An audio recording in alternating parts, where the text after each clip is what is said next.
Action. Good morning, y'all. There is nothing better than freshly baked bread, and I'm going to show you how to make kind of a cross between garlic bread and focaccia. We're doing a rosemary, black pepper, and roasted garlic flatbread that you will not believe. But the best part is, it's easy. All right, we got a family to feed, y'all, so let's cook. Action. Alrighty, so this is one of those things where I'm going to tell you how to do it, but I really need to show you some things as we kind of go along, because there's a recipe, yes, but bread is not like other kinds of baking. You know, this whole thing about, oh, follow the recipe exactly. Well, maybe. So anyway, 3 cups of flour to start with.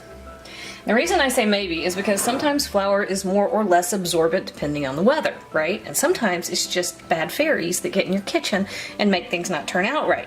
Like leprechauns. I bet it's leprechauns. But I'm going to tell you how to decide whether or not you need to tweak a part of the recipe so that it works perfectly every single time, even if leprechauns got in your kitchen, okay? So 3 cups of all-purpose flour. I don't use bread flour for that, mainly because I buy bread flour and I forget I have it and then it spoils. So I just use all-purpose flour, and I've adjusted almost all of my recipes for just that, okay? You can do this all by hand. I'm too lazy. All right, this is approximately a tablespoon of yeast, right? It's a 2-ounce cup, it's halfway full. It's about 1 packet of yeast. This is when I was talking about an exact recipe, right? This is plain old table sugar. We got to give the yeast something to snack on. Oh, and dump it on the camera, or on the counter. Look what I did. All right, actually, I could have kept my mouth shut and y'all wouldn't know.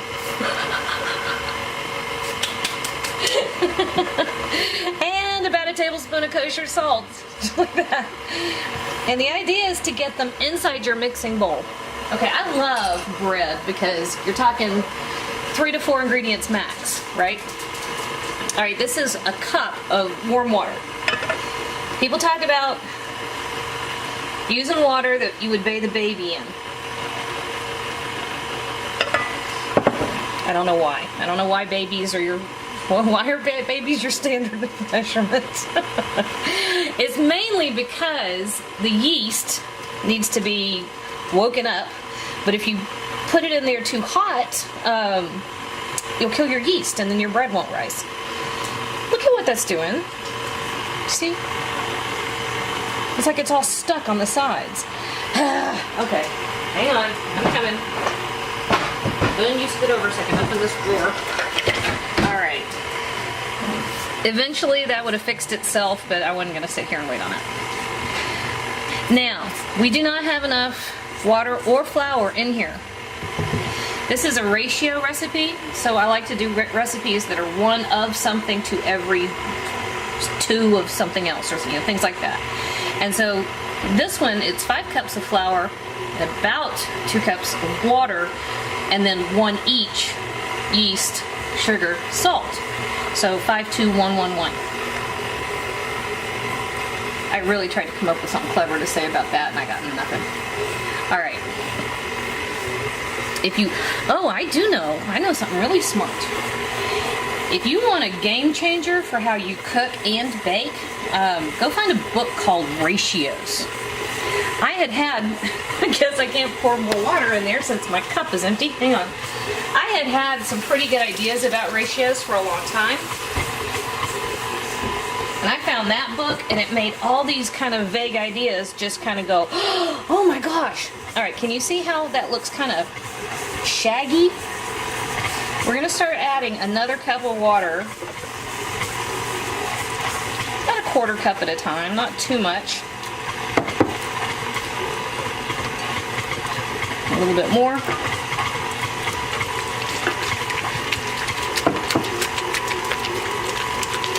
Those are not pleasant sounds.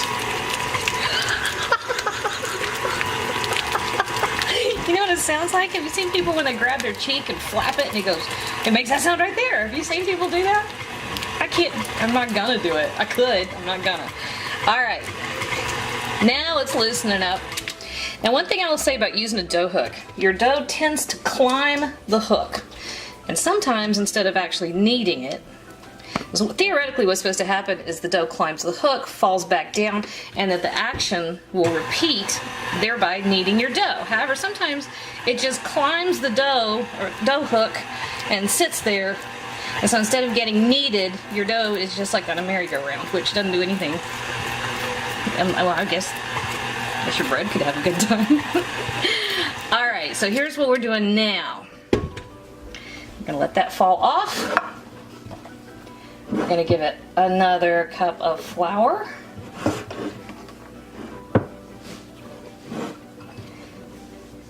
And a touch more water. And go again. Now this is one of those doughs that is rustic. And I love rustic because rustic means it's not fancy and it's not foo-foo and you don't have to fiddle with much. But what we're after is a nice, smooth, elasticy dough. And we're just adding a little water, a little flour in there, a little at a time. And at this point, we're just keeping an eye on it. I will go ahead and, you can tell by looking at it, it's going to need water. And I call this a 5-2-1-1-1. I have done it up to 5-3, depending on, like I said, probably leprechauns. I don't know. I can understand that humidity will cause flour to absorb more or less, depending on how humid the air is. But if your flour has been stored in an airtight container, it shouldn't have that much effect on your dough as you're working with it. Sometimes it does. Some of it could be the brand, but I almost always use the same brand, so that's why I've resorted to magic as my explanation. Okay, we're still hairy.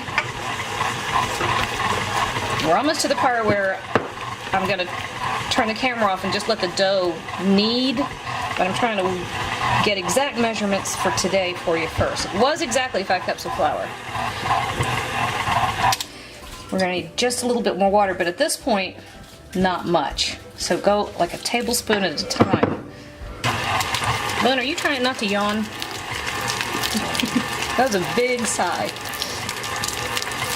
I did that just for the sound, just for you. That was one of those things where I said your dough, it was like acting like it was on a merry-go-round. Man, that's some sticky dough. We want a dough that is slightly sticky, not like biscuits, just, you know, a little bit sticky. But we really want it smooth, and we want it to be nice and elastic. And this is seriously one of the easy, you can't screw, well, I mean, you could screw it up, I can screw up anything. But it's very difficult to screw this up, because at any point, up until it starts rising, at any point you can either add a little more flour or a little more water.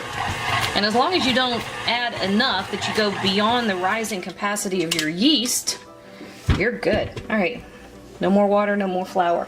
This is what your dough looks like when it's going to start to knead. So now you want to knead for about 10 minutes.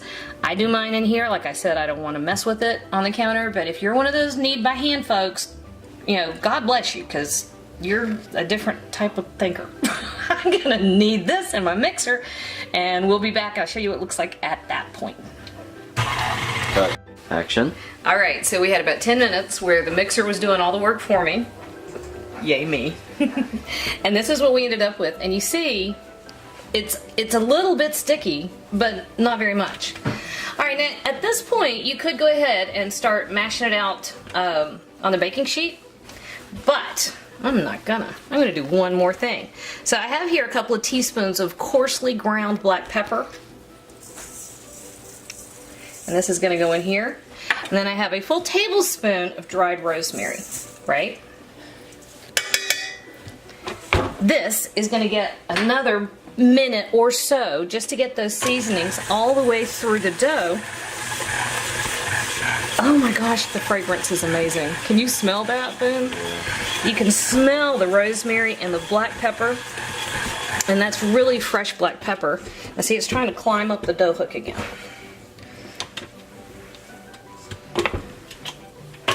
That's pretty fresh black pepper, so it's got a lot of punch. I love it. So there's the merry-go-round again. I hate when it does that. I wish they could figure out, I wonder if putting like some kind of hook or lip or something. I just created an invention. Boom, hurry, run to the patent office. No?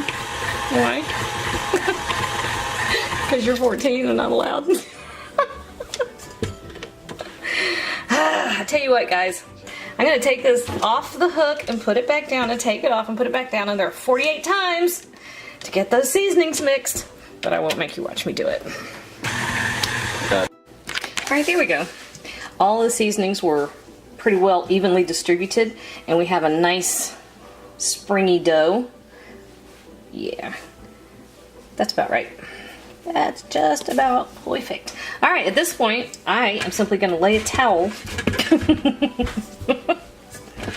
There we go. I'm going to lay a towel over the top of this. I'm going to set it in a warm place. I'm going to leave it alone for about an hour. You want it to roughly double in size.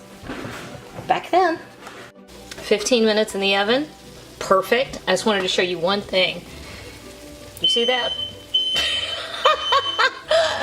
My fire alarm went off. I was trying to show you the boiling oil.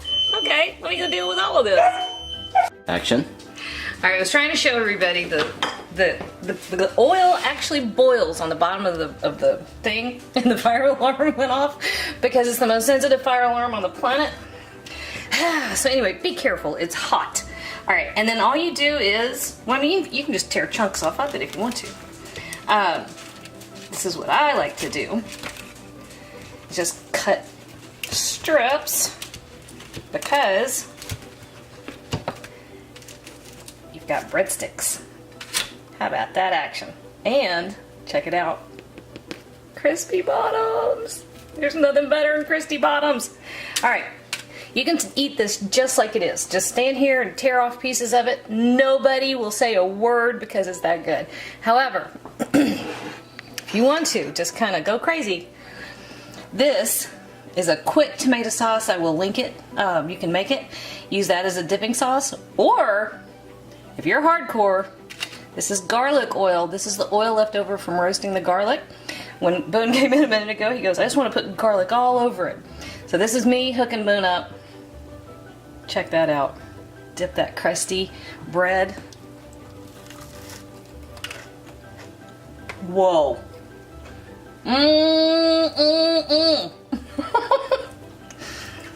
Alright, Boom. This is your reward. Tell me that's not some of the best stuff you've ever eaten in your life. Finn is like, got this look of heavenly, I don't know what. Alright guys, this is our roasted garlic and rosemary focaccia. You can call it flatbread, you can call it breadsticks, you can call it put it in my mouth. It's so good.